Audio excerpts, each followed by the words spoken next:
Hi friends, welcome to relax recipes. இன்றைக்கி summer special சூப்பரான ஒரு பாதாம் குல்ஃபி தான் ரெடி பண்ண போகிறோம். இதை சட்டுன்னு 10 நிமிஷத்தில் ரெடி பண்ணிடலாம். சொல்லப்போனால் நம்ம பால் காய்ச்சுற டைம் மட்டும்தாங்க. நம்ம பிள்ளைங்களுக்கு நம்ம விருப்பப்படி சூப்பரான ஒரு குல்ஃபி ரெடி பண்ணி கொடுக்கலாம்.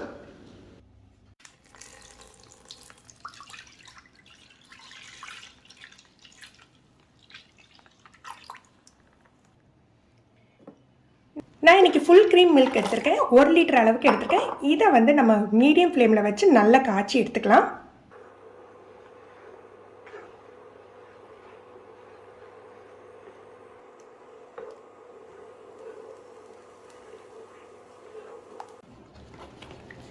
நான் இன்றைக்கி நம்ம ஓன் பிராண்ட் சம்மா பாதாம் மிக்ஸ் யூஸ் பண்ண போகிறேன். நீங்கள் விருப்பப்பட்டீங்கன்னா கடையில் உள்ள பாதாம் மிக்ஸ் கூட யூஸ் பண்ணிக்கலாம். இது நம்ம பிராண்டில் பார்த்தீங்கன்னா உங்களுக்கு வந்து ப்ரிசர்வேட்டிவ்ஸ் எதுவுமே இருக்காது. கெமிக்கல் ப்ரிசர்வேட்டிவ்ஸ், ஃபுட் கலர் எதுவுமே சேர்க்கலை. இதை யூஸ் பண்ணி தான் நம்ம இன்றைக்கி குல்ஃபி பண்ண போகிறோம். இதை யூஸ் பண்ணையில் நீங்கள் வந்து எக்ஸ்ட்ரா உங்களுக்கு பாதாம் ஃப்ளேக்ஸோ இல்லை நட்ஸோ எதுவுமே சேர்க்க தேவையில்லை. இனிப்பும் மைல்டாக இருக்கும். இப்போ நீங்கள் கடையில் உள்ளது யூஸ் பண்ணுறதா இருந்தாலும் யூஸ் பண்ணிக்கலாம். அதனால் நீங்கள் எக்ஸ்ட்ரா கொஞ்சம் பாதாம் ஃப்ளேக்ஸ் சேர்த்துக்கோங்க. கொஞ்சம் இனிப்பு வந்து அதில் ஜாஸ்தியாக இருக்கும். இனிப்பு பார்த்துட்டு நீங்கள் சேர்த்துக்கணும். இதில் கார்ன்ஃப்ளவர்லாம் நம்ம சேர்க்கலை. கார்ன்ஃப்ளவர்லாம் சேர்க்காம தான் தயார் பண்ணியிருக்கோம்.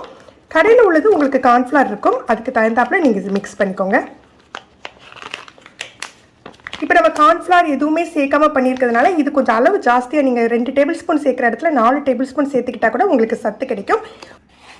நான் இன்றைக்கி 4 டேபிள் ஸ்பூன் அளவுக்கு எடுத்திருக்கேன்.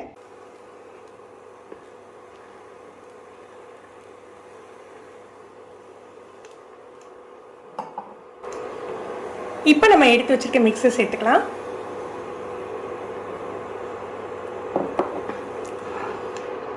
உங்களுக்கு ஏலக்காய் இன்னும் பாதாம் எல்லாமே இருக்கிறதுனால நீங்கள் எக்ஸ்ட்ரா எதுவுமே சேர்க்க வேண்டியது இருக்காது.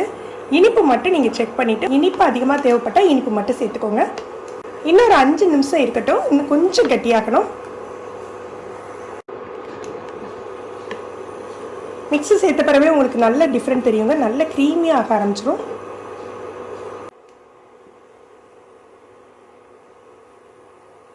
நல்ல கட்டியாயிடுச்சு. இப்போ நம்ம அடுப்பு அணைச்சி லைட்டாக ஆற விட்டுறலாம்.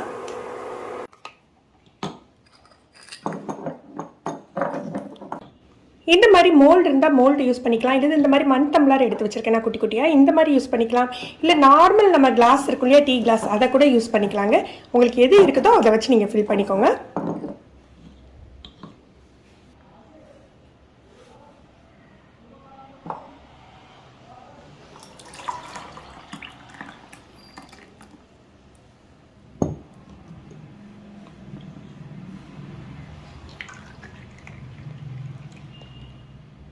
விளிம்பு வரைக்கும் ஃபில் பண்ணக்கூடாது. கொஞ்சம் கம்மியாக ஃபில் பண்ணிக்கணும்.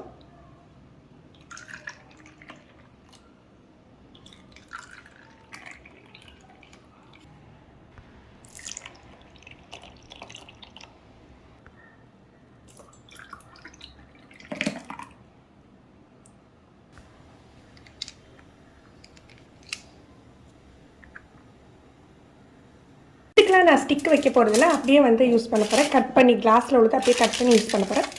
ஸோ அப்படியே ஃபாயில் போட்டு மூடிக்கலாம். ஃப்ரீசரில் வைக்கிறதுக்கு முன்னாடி கண்டிப்பாக மூடி தான் வைக்கணும். இது மேலே வந்து உங்களுக்கு ஐஸ் கட்டி மாதிரி ஃபார்ம் ஆகிடும்.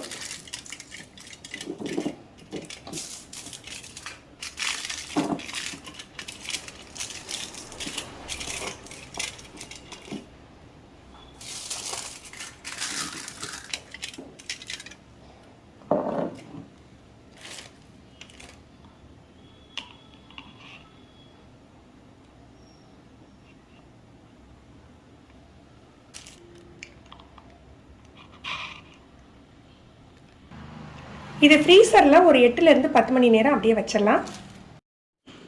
இதை டீமோல்ட் பண்ணுறதுக்கு ஒரு 10 செகண்ட் ரன்னிங் வாட்டரில் காட்டினாலே போதும், நல்லா இலகி வந்துடும். இந்த பாதாம் குல்ஃபி பார்த்தீங்கன்னா அந்த பாதாம் ஃப்ளேக்ஸோடு சாப்பிட்றதுக்கு ரொம்ப சூப்பராக இருக்குங்க. நீங்களும் இந்த ரெசிபி ட்ரை பண்ணி பாருங்கள். இந்த வீடியோ பிடிச்சிருந்தது, யூஸ்ஃபுல்லாக இருக்குன்னு தோணுச்சுன்னா லைக் பண்ணி மறக்காமல் ஷேர் பண்ணுங்கள். உங்களுக்கு சம்மா பாதாம் மிக்ஸ் வேணும் நீங்கள் விருப்பப்பட்டீங்கன்னா ஸ்க்ரீனில் தெரிகிற நம்பருக்கு நீங்கள் வாட்ஸ்அப் பண்ணிங்கன்னா உங்களுக்கு ஃப்ரீ ஹோம் டெலிவரிலே கிடைக்கும்.